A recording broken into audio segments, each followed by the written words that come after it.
오늘 또 지난주에 이어서 말씀 같이 또 보겠는데요. 창세기 1장 오늘 9절에서 13절까지 말씀 중심에서 같이 공부하겠습니다. 먼저 창세기 1장 9절에서 13절을 함께 읽어보겠습니다. 하나님이 이르시되 천하의 물이 한 곳으로 모이고 묻이 드러나라 하시니 그대로 되니라. 하나님이 묻을 같이 보세요. 하나님이 묻을 땅이라 부르시고 왜 안 읽으세요? 네? 성경책 안 피셨어요? 성경 표시라고 창세기 1장 9절에서 13절. 네.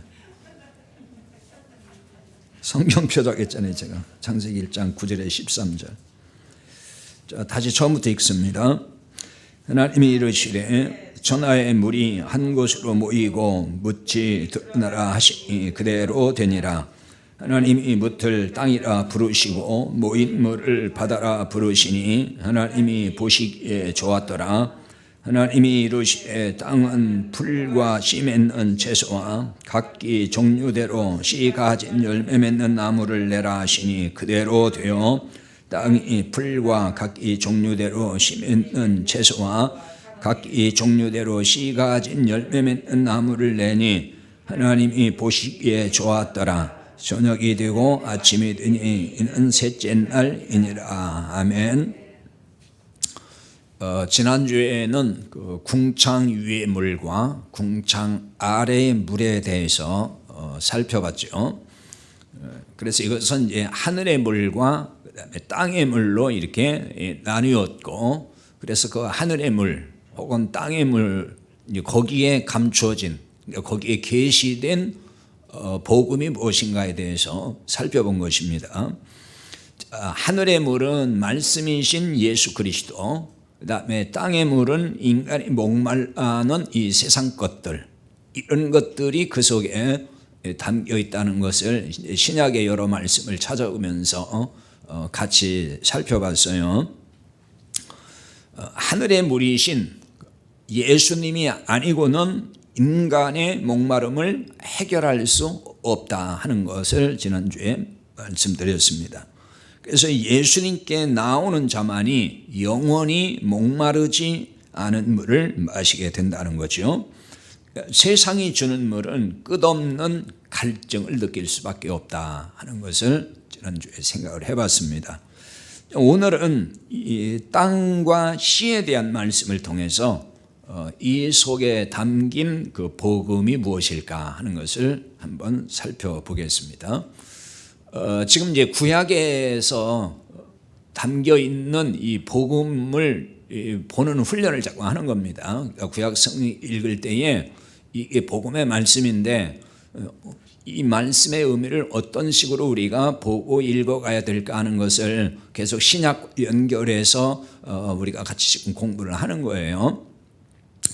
자, 아까 읽었던 말씀에 창세기 1장 9절인데, 자, 거기 이제 그 프린트물에 써 있는 말씀을 다시 보겠습니다. 하나님이 이르시되 천하의 물이 한 곳으로 모이고 묻이 드러나라 하시니 그대로 되니라. 아멘.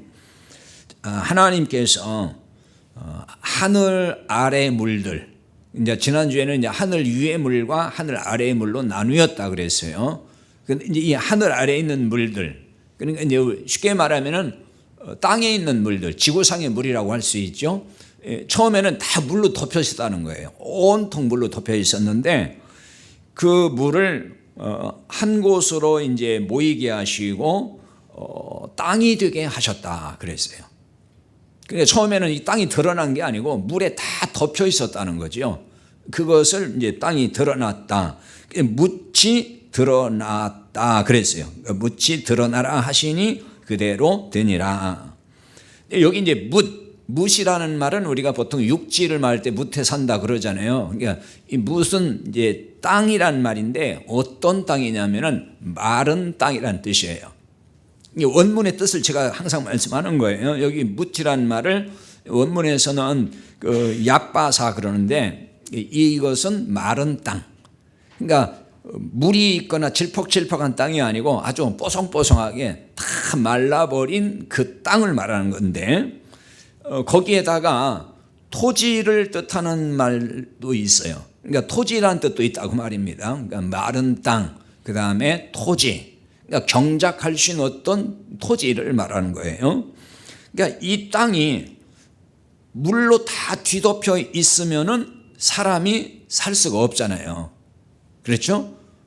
온통 물로 다 덮여 있으면은 이 사람이 어떻게 살겠어요? 그래서 하나님께서는 사람이 살 수 있도록 물들을 한 곳으로 싹 모이게 하시고 마른 땅을 주셨다 하는 말씀이에요. 그러니까 여기서 이제 마른 땅을 주셨다는 얘기는 단순히 그냥 땅이 드러났다, 묻이 드러났다 하는 것을 넘어서 생명의 길을 열어주셨다 하는 말이 되는 거예요. 왜냐하면 그래서 사람이 살게 됐으니까.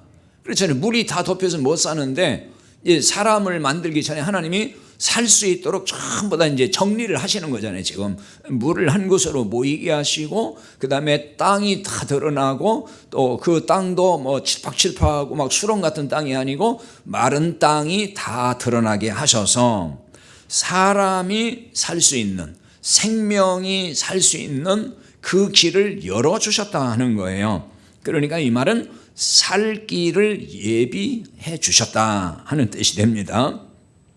그래서 이제 이 부분을 이제 좀 더 이해하기 좋고 또 이 속에 이 마른 땅에 계시되어 있는 하나님의 복음이 어떤 식으로 성경에서는 또 드러나고 우리에게 깨닫게 하는지를 보기 위해서 출애굽기 14장 16절 말씀을 거기 이제 적어놨는데요. 자, 먼저 같이 읽어볼까요? 지팡이를 들고 손을 바다 위로 내밀어 그것이 갈라지게 하라. 이스라엘 자손이 바다 가운데서 마른 땅으로 행하리라. 아멘. 자, 이 말씀은 뭐 금방 느낌이 오시죠? 출애굽한 이스라엘 백성이 홍해 바다의 앞에 딱 섰잖아요. 그런데 뒤에서는 바로의 군대가 다시 쫓아오고 앞에는 홍해가 가로막혀 있을 때에 하나님께서 모세에게 내가 든 지팡이를 그 손을 바다 위로 내밀면은 그 바다가 갈라질 것이다. 갈라져서 이스라엘 자손이 바다 가운데서 마른 땅으로 행하리라. 거기 이제 길이 나가지고 마른 땅이 된다는 거예요.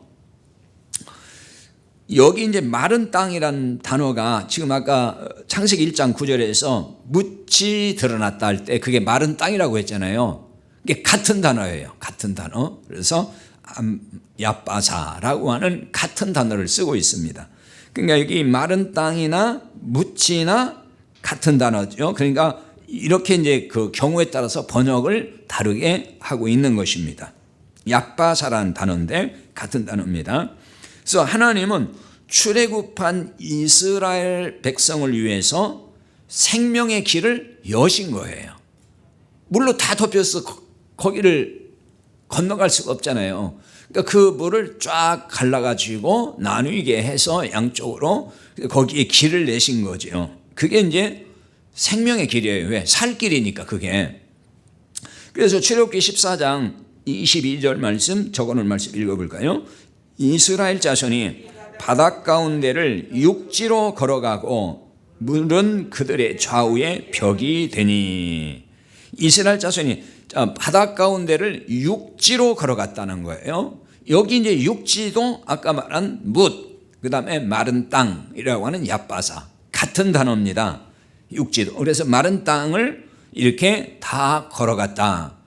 이제 바다에서 길이 났으니까 물이 철퍽철퍽 할 수 있잖아요. 조금은 그래도. 그런데 그게 다 마른 땅이 됐다는 거예요. 물이 하나도 없는 마른 땅이 돼서 그것을 싹 지나가게 했다. 그 얘기입니다. 자, 하나님은 지금 바다에다가 뭘 냈어요? 길을 냈잖아요. 길. 하나님이 길이 되셨다는 얘기예요. 하나님이 내신 길이니까 하나님이 길이 되셨다. 그래서 이 길로 들어가는 자는 다 살았습니다. 그 길로 들어가는 자는 살았잖아요. 그래서 생명의 길이었다는 걸 알려주는 거예요. 왜? 살았으니까. 그 길로 지나가는 자는, 그 길로 들어간 자는 살았으니까 그게 생명의 길이잖아요. 생명을 얻게 했으니까. 그러니까 만약 이스라엘 백성이 그걸 믿지를 못하고, 아니 좌우에 물이 있는데 그 길로 어떻게 지나가냐고, 또 물이 싹 덮어버리면은 우리 다 죽는 거 아니냐고, 그래서 그걸 믿지 못하고 두려워서 그 길로 들어가지 못하면은 그 사람들은 어떻게 돼요? 결국은 이제 죽는 거예요. 근데 믿음으로 거기에 들어갔어요. 그런 사람들은 전부 다 살았다. 그래서 그 사람들은 그 길이 생명의 길이 됐다는 것입니다. 그러므로 여기에 마른 땅, 길이 된 마른 땅은, 거기 마른 땅에 누구를 계시하게 했어요? 예수 그리스도를 계시하고 있다. 예수 그리스도를 거기에 담아주고 있다는 거예요. 왜? 진정한 살 길이 뭐냐, 생명의 길이 뭐냐 하는 걸 깨닫게 하는 거죠. 그러니까 마른 땅에는 예수님을 거기에 담아두고 있다 하는 것을 알 수 있다는 것입니다. 그래서 이제 요한복음 14장 6절을 거기 적어놨어요. 자, 그 말씀 다 아는 말씀이니까 같이 보겠습니다. 예수께서 이르시되 내가 곧 길이요 진리요 생명이니 나로 말미암지 않고는 아버지께 올 자가 없느니라. 아멘. 그 바로 예수님이 뭐라고요? 길이라고 했었잖아요. 길. 예수님이 길이고 진리고 생명이다. 그러니까 예수님이 생명의 길이 되시는 거예요. 그래서 예수님으로 들어가면, 즉 예수님이 길이니까 그 안으로 들어가면 다 살 길이 열린다. 그게 생명의 길인 거예요. 그러니까 하나님이 홍해 바다를 갈라서 이스라엘 백성을 그리 들어가게 하신 것은 그게 생명의 길로 들어가게 하셨고, 그 생명의 길을 통해서 예수 그리스도를 거기서 우리에게 계시해 주고 있다 하는 것을 깨달을 수 있다, 이제 그런 얘기입니다. 그러니까 길이신 예수님으로 들어가지 않고는 결코 생명을 얻을 수가 없는 거죠. 구원받을 수가 없다는 걸 알 수 있는 거예요. 그러니까 홍해에서 이 길로 들어간 사람은 믿음으로 들어간 거예요. 믿음으로 들어간 사람들은 다 살았습니다. 자, 그걸 알려주는 게 히브리서 11장 29절이에요. 히브리서 11장 29절 같이 읽어봅시다. 믿음으로 그들은 홍해를 육지같이 건넜으나 애굽 사람들은 이것을 시험하다가 빠져 죽었으며. 아멘.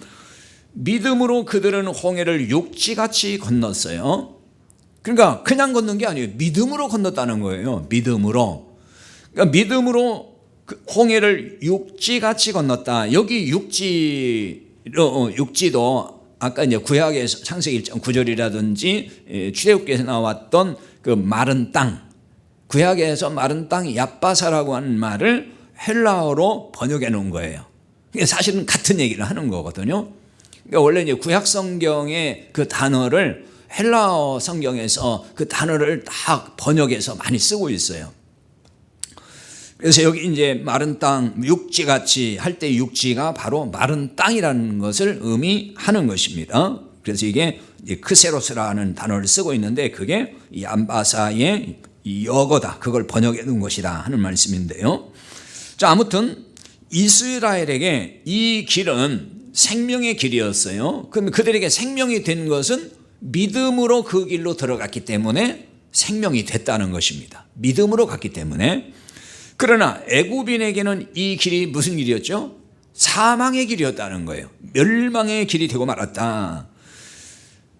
이들에게는 사망의 길이 되었는데 그 이유는 뭘까요?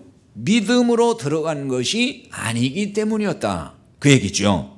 그래서 그걸 반대 개념에서 뭐라 했냐면 애굽 사람들은 이거를 시험하다가 빠져 죽었으며 그랬어요. 시험하다가 빠져 죽었으며. 그러니까 여기서 이제 시험의 의미와 앞에서 믿음의 의미는 지금 반대 개념으로 쓰고 있다고 보시면 돼요. 그러니까 이스라엘 백성들은 믿음으로 그 길로 들어갔고 애굽 사람들도 똑같이 뒤에서 따라와 가지고 그 길로 들어갔어요. 그런데 그 사람들은 시험으로 들어갔다. 그러니까 그들은 구원의 길이 못했어요. 생명의 길이 되지 못하고 멸망의 길이 되고 말았다. 그 얘기입니다. 그러니까 같은 길이에요. 분명히 그렇죠? 같은 길인데 왜 누구에게는 생명의 길이 되고 누구에게는 사망의 길이 될까 하는 것입니다.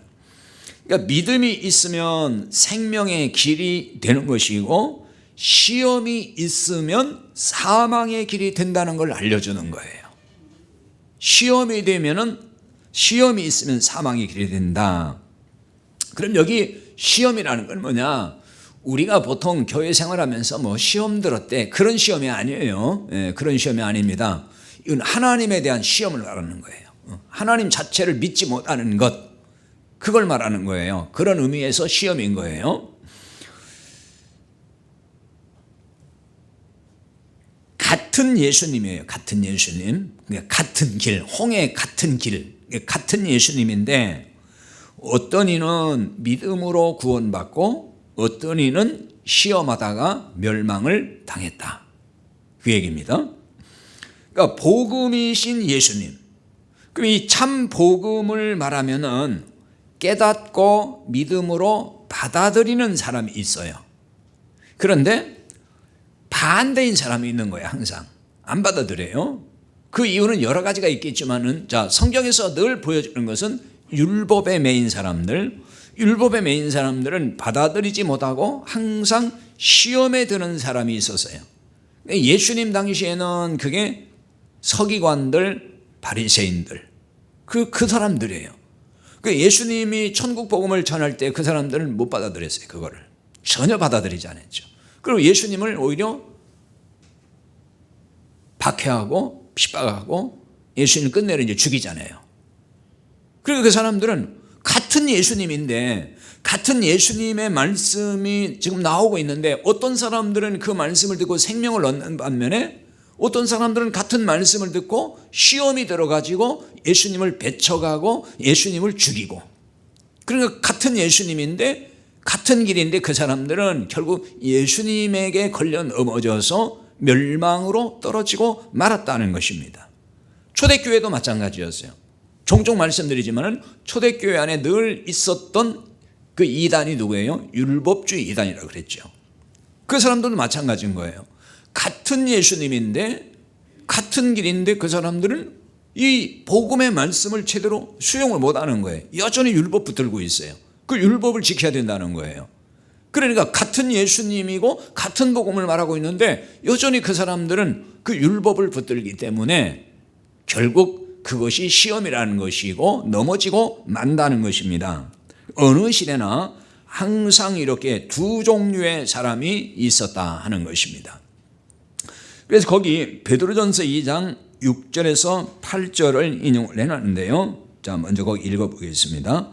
성경에 기록되었으되 보라 내가 택한 보배로운 모퉁이 돌을 시온에 두노니 그를 믿는 자는 부끄러움을 당하지 아니하리라 하였으니 그러므로 믿는 너희에게는 보배이나 믿지 아니하는 자에게는 건축자들이 버린 그 돌이 모퉁이의 머릿돌이 되고 또한 부딪히는 돌과 걸려 넘어지게 하는 바위가 되었다 하였느니라. 그들이 말씀을 순종하지 아니함으로 넘어지나니 이는 그들에게 이렇게 정하신 것이라. 아멘. 예수님을 이제 복음으로 믿는 자는 부끄러움을 당하지 않는다 그랬어요. 그러니까 부끄러움을 당하지 않는다는 얘기는 구원받는다는 말을 그렇게 표현한 거예요. 구원의 백성이 된다는 것이고, 그러나 복음으로 받지 못한 사람들은 시험에 들게 되고 그래서 예수님이 부딪히는 돌이 되고 말았다는 것입니다. 예수님께 부딪혀가지고 결국은 자기가 넘어졌다. 넘어지고 말았다 하는 말이 거기 있는데 이 넘어지고 말았다는 얘기는 파멸하다 그런 뜻이에요. 파멸하다. 그냥 넘어졌다 그걸로 끝났다는 얘기가 아니고 넘어져서 죽었다 그 얘기입니다. 파멸, 멸망했다 그 얘기입니다. 그러니까 같은 예수님인데 어떤 사람들은 그 예수님을 복음으로 알아듣고 믿음으로 받아들여서 구원에 이르고 부끄러움을 당하지 않고, 어떤 사람들은 그 예수님과 충돌이 돼가지고 결국 파멸에 이르고 마는 이런 현상이 있다 그 얘기입니다. 이런 일들은 어느 시대나 있었다는 거예요. 예수님 살아 계셨을 때도 있었고, 또 예수님 승천하시고 이제 사도시대 복음을 전하는 그 초대교회에서도 늘 있어 왔고, 그리고 현대 시대도 역시 마찬가지예요. 예수 그리스도라는 복음을 전하면은 그걸 듣고서 생명을 얻는 사람이 있는 반면에 오히려 충돌이 되고, 예수님과 충돌하는 거예요. 예수님께 부딪히고 말아요. 복음과 부딪혀가지고 결국은 넘어지고 마는, 멸망에 빠지고 마는 사람들이 있다는 것입니다. 자, 그 다음에 오늘 이제 11절을 통해서 이제 또 다른 관점의 복음을 같이 살펴보겠습니다. 11절입니다. 오늘 창세기 1장 11절. 하나님이 이르시되 땅은 풀과 씨 맺는 채소와 각기 종류대로 씨 가진 열매 맺는 나무를 내라 하시니 그대로 되어. 아멘. 자, 이제 땅을 무틀 만들어 주시고 땅에 드러나게 하시고 거기에 풀과 씨 맺는 채소 각기 종류대로 씨 가진 열매 맺는 나무를 내라고 하셨다. 그래서 거기서 그런 이 초목이, 씨 가진 초목이 다 이제 자라게 됐다는 것을 말씀하고 있어요. 그래서 여기서는 땅과 씨를 통해서 생명의 복음을 여기서 계시를 해주고 있어요. 여기 이제 땅이라는 말은 에레츠라는 단어인데, 그런 이제 단어인데요. 지구 혹은 육지, 뭐 영토. 근데 여기 이제 토지라는 뜻이 있어요. 토지. 그러면 이게 여기서 이제 땅이라는 것, 토지, 이것이 신약에서는 무엇을 의미할까? 신약에서는 이걸 지금 뭘 가르쳐 주고 있을까 하는 거예요. 그거를 보기 위해서 거기 마가복음 4장 26절에서 29절 이제 적어놨으니까요. 같이 읽어보겠습니다. 또 이르시되 하나님의 나라는 사람이 씨를 땅에 뿌림과 같으니 그가 밤낮 자고 깨고 하는 중에 씨가 나서 자라되 어떻게 그리 되는지를 알지 못하느니라. 땅이 스스로 열매를 맺되 처음에는 싹이요 다음에는 이삭이요 그 다음에는 이삭의 충실한 곡식이라. 열매가 익으면 낫을 되나니 이는 추수 때가 이르렀음이라. 아멘. 씨를 땅에 뿌림과 같으니 그랬죠. 씨를 땅에 뿌림과 같으니 해서 여기 땅은 구약에 아까 이제 에레츠라 그랬죠. 그 땅을 번역한 것입니다. 땅. 같은 땅이에요. 그러니까. 근데 여기서의 땅, 지금 여기 마가복음의 복음서에서 말하는 이 땅은 토지의 의미입니다. 토지. 그래서 이것은 경작지. 씨를 뿌려서 자라나게 하는 것은 이제 경작하는 거잖아요. 그런 뜻을 가지고 있는 거예요. 그러니까 씨를 경작지에 뿌렸다 하는 말씀을 지금 하고 있는 것입니다. 사람의 씨를 땅에 뿌림과 같다. 그 얘기는 경작지에다가 씨를 뿌렸다. 그 하나님이 경작지에 씨를 뿌리셨다 그 얘기예요. 지금 하나님이 경작지에 씨를 뿌리셨어요. 하나님이 땅이 묻히 드러나게 하시고 거기에다가 모든 씨 맺는 채소, 열매 맺는 나무 이거 다 거기서 자라게 하셨잖아요. 그러니까 이걸 신약에 와서는 이 땅에, 이 세상에 하나님께서 뭔가 씨를 뿌렸다는 거예요. 그와 같이. 그럼 무슨 씨를 뿌리셨을까? 누가복음 8장 11절에 보면은 거기에 써 있죠. 읽어봅니다. 이 비유는 이러하니라. 씨는 하나님의 말씀이요. 그 다음에 마가복음 4장 24절. 뿌리는 자는 말씀을 뿌리는 것이라. 그러니까 하나님이 뭘 뿌린 거예요? 말씀을 뿌렸다는 거예요. 씨는 하나님의 말씀이라고 했어요. 그래서 뿌리는 자는 말씀을 뿌리는 것이다. 그러니까 하나님께서 이 땅에, 이 세상에 지금 이 경작지에, 그러니까 경작지는 결국 인간의 마음을 말하는 거예요. 그 경작지에다가 하나님께서 말씀의 씨를 다 이렇게 뿌리신다는 거예요. 말씀의 씨를 뿌렸다. 그러면은 좀 구체적으로 말씀을 뿌린다는 것은 어떤 뜻일까 하는 겁니다. 말씀을 뿌린다는 건 어떤 뜻일까? 자, 말씀은 곧 하나님이시고 그리고 곧 예수 그리스도고 그리고 복음이에요. 이게 말씀인 거예요. 자, 그 관련된 말씀을 쭉 지금 적어놨으니까 하나씩 읽어보겠습니다. 요한복음 1장 1절. 태초에 말씀이 계시니라. 이 말씀이 하나님과 함께 계셨으니 이 말씀은 곧 하나님이시니라. 자, 이 말씀이 태초에 계셨어요. 말씀이. 근데 이 말씀이 하나님과 함께 계셨어요. 그러니까 이건 지금 예수님을 말씀을 하고 있는 거예요.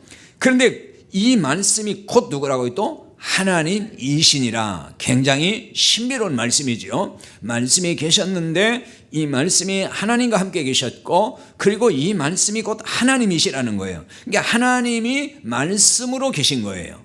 그리고 예수님도 말씀으로 계셨다. 이렇게 볼 수 있죠. 그런데 요한복음 1장 이제 14절에 보면은 이렇게 되어 있죠. 읽습니다. 말씀이 육신이 되어 우리 가운데 거하심에 우리가 그의 영광을 보니 아버지의 독생자의 영광이요 은혜와 진리가 충만하더라. 아멘. 말씀이 육신이 되어 우리 가운데 거하셨다. 그러니까 말씀은 하나님이셨고 말씀은 예수님이셨어요. 근데 그분이 그 말씀이 뭐가 됐어요? 육신이 되어, 그러니까 우리 사람이 되어 그 말입니다. 그분이 예수님이잖아요. 그러니까 말씀이 사람이 되어 오셨어요. 우리 가운데 거하셨어요. 그분이 예수 그리스도다. 하나님이 우리 가운데 거하신 사건이 예수 그리스도, 즉 성육신이라고 그래요. 인간으로 오신 사건인 것입니다. 그 다음에 말씀은 진리라 그랬죠. 요한복음 17장 17절 읽습니다. 그들을 진리로 거룩하게 하옵소서. 아버지의 말씀은 진리니라. 그러니까 아버지의 말씀, 하나님의 말씀이 진리예요. 그러니까 진리는 하나님의 말씀 외에는 없는 거예요. 그러니까 진리는 하나예요. 하나, 둘이 아닙니다. 하나님의 말씀만 진리입니다. 세상의 학문은 진리가 아니에요. 철학자들의 유명한 말도 진리가 아닙니다. 오직 하나님의 말씀만 진리가 되는 것입니다. 근데 이제 세상 사람들은 꼭 그렇게 생각하지 않아요. 그래서 예를 들어서 대학도 뭐 진리의 전당, 학문의 전당, 진리의 전당 이렇게 얘기하는데 그 세상 사람들이 생각하는 진리의 개념이고 우리가 가져야 될 진리의 개념은 하나님 말씀이다. 그분이 곧 하나님이고 그분이 예수 그리스도, 그걸 말씀한다는 거예요. 그 다음에 복음이 진리예요. 그러니까 항상 복음이라는 말을 많이 쓰는데 복음이 진리예요. 갈라디아 2장 5절 적어놨죠. 자, 거기 읽어봅시다. 그들에게 우리가 한시도 복종하지 아니하였으니 이는 복음의 진리가 항상 너희 가운데 있게 하려 함이라. 아멘. 그들에게 우리가 한시도 복종하지 아니하였다. 이거는 이제 갈라디아 교회에 율법주의 이단이 들어와가지고 자꾸 미혹을 할 때에 거기에 복종하지 아니했다 이런 얘기인데요. 왜냐? 이는 복음의 진리가 항상 너희 가운데 있게 하려 합니다. 그러니까 진리인데 뭐라 했어요? 복음의 진리 그랬죠. 그러니까 복음이 바로 진리인 거예요. 진리가 복음이고 복음이 진리다. 그러니까 복음이라는 얘기를 할 때는 항상 여러분이 복음이라는 단어가 나오면은 그게 진리다 하는 것을 같이 이렇게 연결해서 이해를 하셔야 되는 거예요. 그리고 그분이 곧 예수님이다 이렇게 다 연결이 되어야 되는 겁니다. 에베소서 1장 13절 자 거기도 나와 있어요. 읽습니다. 그 안에서 너희도 진리의 말씀 곧 너희의 구원의 복음을 듣고 그 안에서 또한 믿어 약속의 성령으로 인치심을 받았으니 아멘. 그 안에서 너희도 진리의 말씀 그랬죠? 그러니까 말씀은 진리라고 아까 앞에서 찾아봤어요. 진리의 말씀. 그런데 그걸 또 뭐라 그랬죠? 곧 너희의 구원의 복음 그랬어요. 그러니까 진리의 말씀이 구원의 복음, 복음인 거예요. 복음이 진리의 말씀이다. 그러니까 복음을 전해야 된다. 그 얘기는 진리의 말씀을 전해야 된다. 혹은 예수님을 전해야 된다. 그 말과 다 같은 얘기가 되는 거죠. 서로 다른 개념이 아니에요. 골로새서 1장 5절 거기도 읽어보겠습니다. 너희를 위하여 하늘에 쌓아둔 소망으로 말미암으니 곧 너희가 전에 복음 진리의 말씀을 들은 것이라. 아멘. 너희를 위하여 하늘에 쌓아둔 소망으로 말미암으니 곧 너희가 전에 복음 진리의 말씀을 들은 것이다. 복음 진리의 말씀. 그러니까 복음, 진리, 말씀 다 같은 얘기예요. 복음, 진리, 말씀은. 그러므로 말씀의 씨를 뿌렸다는 것은 복음을 뿌린 것이란 말과 같은 거예요. 그렇죠? 말씀은 진리고 진리는 복음이고 복음이 말씀이고 다 진리니까 말씀의 씨를 뿌렸다. 복음서에 보면 씨를 뿌렸다는 말이 자꾸 나오잖아요. 씨 뿌리는 비유. 그러니까 말씀의 씨를 뿌렸다. 복음의 씨를 뿌렸다. 그 얘기예요. 그런데 복음을 듣고 생명을 얻은 사람이 하나님의 아들이 됩니다. 이 아들이라고 하는 것은 어떤 의미에 쓴다는 얘기 말씀드렸죠. 딸도 있는데 왜 아들이라고 하나? 그거는 씨가 있기 때문이다. 씨. 그래서 하나님의 자녀를 하나님의 아들이라는 말로 많이 쓰는 이유예요. 그거는 딸도 다 거기 포함이 되는 거예요. 그러니까 생명, 그리스도의 생명, 하나님의 생명이 있는 자, 그런 의미에서 하나님의 아들이라 이렇게 얘기를 하는 겁니다. 그러니까 생명의 씨가 있는 사람, 복음의 씨, 생명의 씨, 예수 그리스도의 씨가 있는 사람이 하나님의 아들이에요. 마태복음 13장 37절에서 38절, 자, 그 말씀 읽어보겠습니다. 대답하여 이르시되 좋은 씨를 뿌리는 이는 인자요 밭은 세상이요 좋은 씨는 천국의 아들들이요 가라지는 악한 자의 아들들이요. 아멘. 좋은 씨를 뿌리는 이는 인자고, 그런데 좋은 씨가 누구냐? 천국의 아들들이요 그랬어요. 좋은 씨는 천국의 아들들이다. 그럼 천국의 아들이라는 얘기는 누구를 말할까요? 구원받은 성도들을 말하는 거예요. 그게 천국의 아들들이에요. 아까 말씀드린 대로 아들들이라고 하는 얘기는 거기에 하나님의 씨, 예수님의 씨, 생명이 있기 때문에 천국의 아들이라 이렇게 얘기를 하는 것입니다.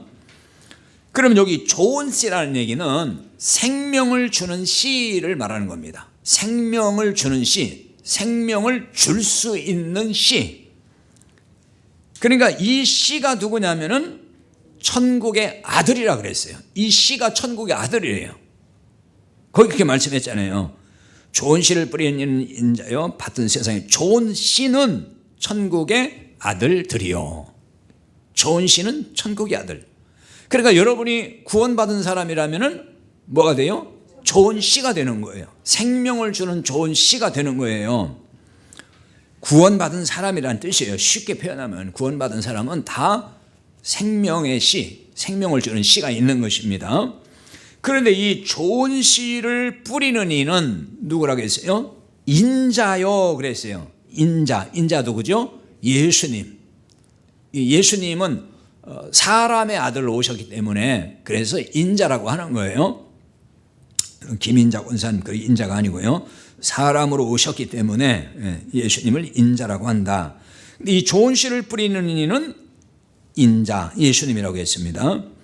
그러면 좋은 씨인 하나님의 아들들을 어디에다가 심었다는 거죠? 지금 세상이라는 밭에 심었다는 거예요. 세상이라는 밭에. 이 세상이라는 경작지에다가 좋은 씨가 된 우리를 여기에다가 지금 심었다는 거예요. 그래서 열매를 맺게 하신다. 그 얘기입니다. 그래서 창세기 1장 11절에 씨 가진 열매는 하나님의 아들들이 맺을 열매를 거기에 담아두고 있다. 그것을 계시하고 있는 거예요. 이 땅에 하나님께서 씨 맺는 열매 맺는 어떤 열매 맺는 그 초목을 뒀다 하는 얘기는 그것은 바로 씨 가진 하나님의 아들들 이 땅에 그렇게 심어둔다고 하는 것, 그걸 거기에 담아두고 있다. 그걸 계시하고 있다. 그 얘기입니다. 하나님의 아들은 세상이라는 이 밭에 뿌려진 영원한 생명의 씨가 되는 것입니다. 그래서 우리가 이 세상에 지금 있잖아요. 단순히 그냥 이 세상에 있는 존재가 아니고 하나님이 우리를 이 세상에 생명의 씨로 뿌려놓은 존재라는 거예요. 생명의 씨로 우리를 이 땅에 지금 뿌려놔서 여기에 심어져 있는 것과 같다. 우리가 그 존재라는 것입니다. 그러므로 씨 있는 열매를 맺어야 된다는 거예요. 씨 있는, 즉 생명을 주는 열매를 맺어야 된다, 그 얘기입니다. 생명이신 주님께 뿌리를 내리면은 열매를 맺게 돼 있습니다. 마가복음 4장 28절에서 29절인데요. 자, 거기 볼까요? 땅이 스스로 열매를 맺되 처음에는 싹이요 다음에는 이삭이요 그 다음에는 이삭의 충실한 곡식이라 열매가 익으면 낫을 대나니 이는 추수 때가 이르렀음이라. 아멘. 땅이 스스로 열매를 맺되 그랬어요. 여기 스스로라는 말은 저절로 그런 뜻입니다. 저절로. 우리가 열매를 맺으려고 애를 써서 열매를 맺는 게 아니라 그 얘기예요. 그냥 저절로 맺는다는 게 저절로. 다시 말하면 이런 얘기인 거예요. 생명이신 주님께 우리가 뿌리가 거기 내려 있으면, 거기에 뿌리를 받고 있으면은 저절로 씨 가진 열매를 맺게 된다, 그 말씀인 거예요. 그럼 여기서 씨 가진 열매를 맺는 게 뭘까? 이 부분을 잘 이해를 해야 되겠죠. 그렇지 않으면 우리는 5만 가지 열매를 생각할 수 있어요. 그래서 막 사랑의 열매도 맺어야 되고, 뭐 충성의 열매도 맺어야 되고, 무슨 열매도 맺어야 되고, 막 이렇게 많은 열매를 맺어야만이 된다고 생각하는데 그걸 말하는 게 아니에요. 씨 가진 열매를 맺는다는 것이 뭔가 하는 것을, 자, 로마서 6장 22절 같이 봅시다. 그러나 이제는 네가 죄로부터 해방되고 하나님께 종이 되어 거룩함에 이르는 열매를 맺었으니 그 마지막은 영생이라. 아멘. 너희가 죄로부터 해방되고 하나님께 종이 되어 거룩함에 이르는 열매를 맺었다. 그러니까 거룩하게 된 그 열매를 맺었어요. 그 상태가 지금 뭐지요? 구원을 말하는 거예요. 우리가 예수 그리스도를 믿음으로 구원받았다는 얘기는 모든 죄에서 용서받은 것이고, 그 용서받았다는 모든 죄가 덮어졌다는 것이고 깨끗해졌어요. 그걸 다른 말로 말하면 거룩하게 됐다고 하는 거예요. 그래서 우리를 뭐라고 하죠? 성도라고 한다 그랬잖아요. 거룩함에 이르는 열매를 맺었다는 거예요. 이 열매를 말하는 거예요. 그러니까 우리가 생명의 씨가 있는 사람은 거룩함에 이르는 열매를 자연적으로 맺는 거예요. 그냥 자연적으로. 예. 다시, 그래서 마지막은 뭐라고요? 영생이라 그랬잖아요.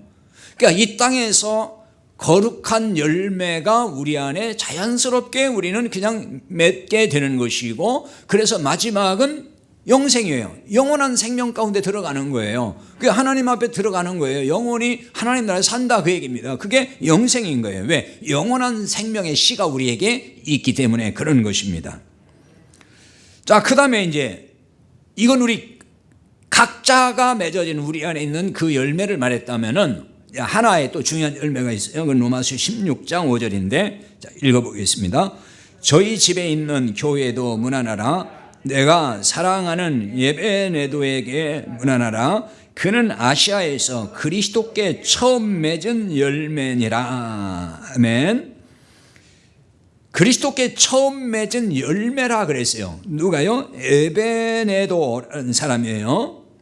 저희 집에 있는 교회도 문안하라. 에베네도라는 사람은 아시아에서 그리스도께 처음 맺은 열매다. 처음 맺은 열매, 처음 익은 열매다, 그런 얘기거든요. 이 말은 뭐죠? 첫 번째로 복음을 듣고 구원받은 사람이다, 그 얘기예요. 그러니까 이제 복음의 씨를 가진 사람은 복음의 씨를 나눠주는 거죠. 내 안에 생명의 씨가 있으니까. 그럼 내 안에 있는 생명의 씨를 통해서 다른 사람이 생명을 얻게 되는 거예요. 그러면 그 사람이 열매가 되는 거예요. 또 그걸 복음의 열매라고 하는 거예요. 그러니까 우리가 맺을 열매가 또 이것이 있다는 것입니다. 왜냐하면 우리에게 생명이 있으니까. 그럼 생명의 씨를 나눠줘야 되는 것이고, 그럼 우리가 생명의 씨를 주면은 그 사람에게 생명이 자라게 되고, 그래서 그가 또 열매를 맺는 거예요. 그걸 가르쳐서 여기 복음의 열매, 그리스도께 처음 맺은 열매, 이렇게 말씀을 한 것입니다. 그러니까 씨 가진 열매를 맺는 것은 복음의 열매고 구원의 열매라는 것을 알 수가 있어요. 그래서 하나님이 씨 가진 하나님의 아들을 통해서 맺으시는 열매가 바로 구원의 열매이라는 것입니다. 그러니까 성경이 말씀하는 열매 본질은 바로 이런 열매를 말하는 거예요. 이것이 본질이에요. 그러니까 이걸 빼놓고 이 열매는 말하지 않고 엉뚱하게 다른 열매 얘기하면 그냥 도덕과 윤리를 말하는 것이 되는 거예요. 구원의 열매가 기본이고 본질이란 말이에요. 그 다음에 또 다른 열매도 필요한 거죠. 그런데 이 열매는 관심도 없고 이런 데는 신경도 안 쓰고 그냥 뭐 착하게 살아야 되고 뭘 해야 되고 그 열매를 자꾸 얘기하면 그냥 도덕적으로 바르게 살아야 된다는 얘기밖에 하는 거예요. 그러니까 그거는 거기에 생명이 없는 거라 그 말입니다. 진짜 우리에게 생명이 들어와서 맺는 열매는 복음의 열매, 구원의 열매라고 하는 거, 오늘 말씀 속에서 이것을 생각을 해봤어요. 그래서 하나님께서 이 무틀 드러나게 하시고 거기에 씨 맺는 채소, 씨 맺는 열매를 나게 하신 걸, 그걸 통해서 그 속에 담겨진 생명의 복음이 뭘까 하는 것을 오늘 살펴봤습니다. 이제 찬송하고 마치겠습니다. 기도하고.